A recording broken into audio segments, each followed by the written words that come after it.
In today's video, I'm going to teach you how to log into Weebly in just 5 minutes. Logging into Weebly can seem straightforward, but it's always helpful to ensure you're following all steps correctly to avoid any hiccups. Whether you're setting up your site for the first time or just need a little refresher, we've got you covered. Let's dive right in. First, open your favorite web browser and navigate to the Weebly website. You can do this by typing weebly.com into your browser's address bar. Once the page loads, you'll be greeted with a simple and intuitive interface designed to help you build your online presence seamlessly. Amidst all the options available on the homepage, look towards the top right corner for the Login button. It's quite prominent, ensuring you can easily spot it.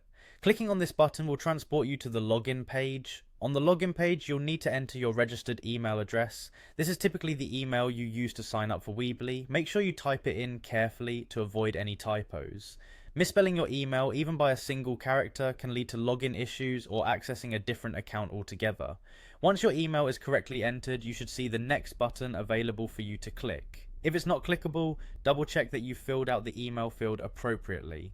After hitting next, you'll be prompted to enter your password. This password was created during your initial sign-up process.